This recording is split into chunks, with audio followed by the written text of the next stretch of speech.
Shalom, shalom, shalom, peuple de Dieu. Soyez bénis dans le nom puissant de Jésus-Christ. Ce matin, je suis dans la joie de partager encore ce petit moment avec vous. Soyez bénis.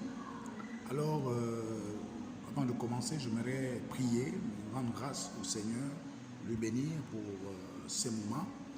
Alors, Seigneur Jésus-Christ, te bénis encore ce matin. Je te rends de multiples actions de grâce. Toi qui m'as donné le souffle de vie, toi qui m'as gardé, tu m'as protégé tout au long de cette semaine, tu as protégé ma famille, tu as protégé le peuple de Dieu, les enfants de Dieu, l'Église, le corps de Christ, les hommes de Dieu, notre nation. Je te bénis pour cela. Je te rends des multiples actions de grâce ce matin, que ton nom soit béni, Père. Maintenant que je vais parler de ta part, accompagne-moi, guide-moi. Seigneur, donne-moi la pensée qu'il faut, qui vient de toi. Pas ma pensée, pas moi, mais toi qui parles dedans de moi, afin que ton peuple soit édifié dans le nom puissant de Jésus. Que ton nom soit béni, Père, au nom de Jésus-Christ. Amen. Alors ce matin, nous allons parler de péché. Nous allons parler de péché. Pour cela, nous allons lire un passage dans la Bible, une histoire dans la Bible, autant pour moi, qui est dans le livre de Jean, au chapitre 8. Mais vous allez lire tout le passage dans vos maisons, mais le verset qui m'intéresse beaucoup plus, c'est le verset 7. Alors, qu'est-ce qu'il dit? Alors, mais ils insistent et répètent plusieurs fois leur question. Alors, il se relève et leur dit que celui d'entre vous qui n'a jamais péché lui jette la première pierre. Dis Amen avec moi. Que celui qui n'a jamais péché lui jette la première pierre. Nous allons parler du péché. C'est quoi le péché? Alors, selon la Bible, le verset qui nous amène à comprendre le péché, il se trouve dans le livre de Jean, au chapitre 1 Jean, simplement, 3, à partir du verset 4. À partir du verset 4. Donc, Jean 1, 3, 4. Donc, nous allons le lire pour vous, pour comprendre la définition du péché, bien sûr. Alors, je vais le lire. Celui qui commet le péché viole la loi de Dieu, car le péché, par définition, est la violation de cette loi. Oh, quelqu'un peut dire Amen. Oui, le péché est la violation de cette loi. Oui, donc le péché est la violation de la loi de Dieu. Alors, la Bible dit en hébreu, le mot péché en hébreu signifie transgression, rébellion ou faute. En grec, c'est la violation de la loi divine. Alors, celui qui pêche, il viole la loi divine. Amen. Celui qui pêche viole la loi divine. Celui qui pêche transgresse, est en violation de la loi de Dieu. Alors, qu'est-ce qu'on peut encore donner comme définition? Le péché est une offense faite à Dieu, une transgression délibérée ou non de la loi divine ou de la loi de Dieu. Donc, le péché est une transgression délibérée ou non. C'est une offense faite à Dieu. Donc, lorsqu'on pêche, on offense Dieu. Lorsqu'on pêche, on transgresse délibérément la loi de Dieu ou non. Est-ce que quelqu'un comprend ce matin? Donc, le péché ici, de manière générale, c'est une violation.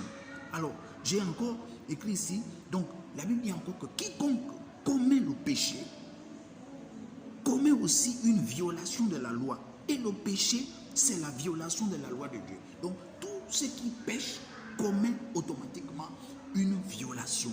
Donc, le péché consiste à violer, le péché consiste à une violation de la loi de Dieu, des règles de Dieu, des commandements de Dieu, des préceptes de Dieu. Alors, là, je vais dire à quelqu'un pour comprendre encore, vous savez, la relation entre l'homme et la créature, au travers de la Bible, s'est détériorée. Je dis bien détériorée, dès que le péché est rentré.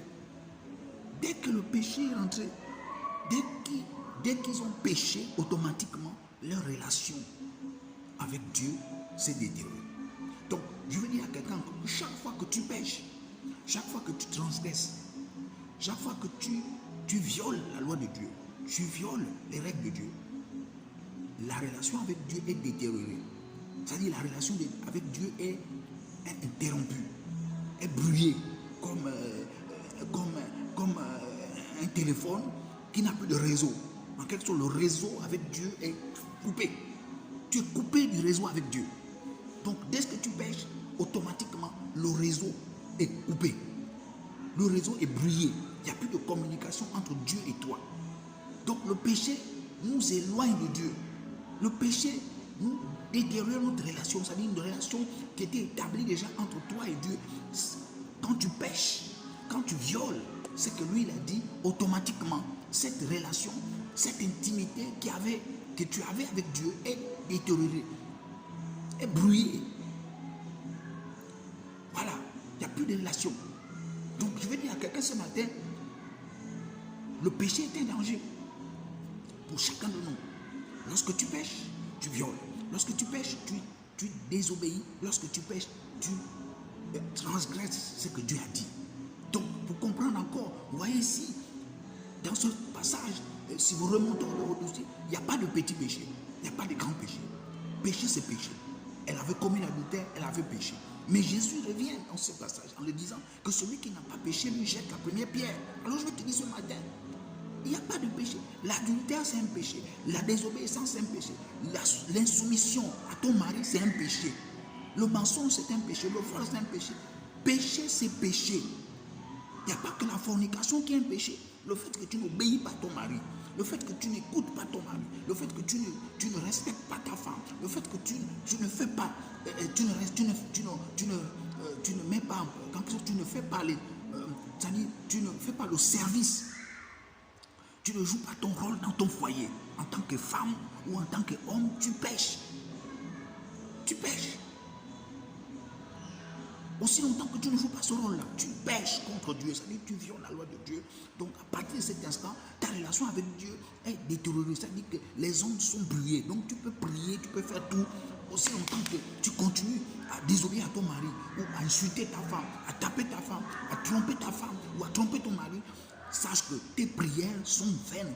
Aucune prière ne montera au ciel. Je te le dis ce matin. Aucune prière. Aucune prière. Je vous ai dit tout à l'heure que dès que l'homme, Adam et Ève ont péché, leur relation avec Dieu a été interrompue. Elle a été brûlée. Elle a été brouillée autant pour moi. Donc c'est comme toi aussi. Si tu continues à pécher, tu pêches.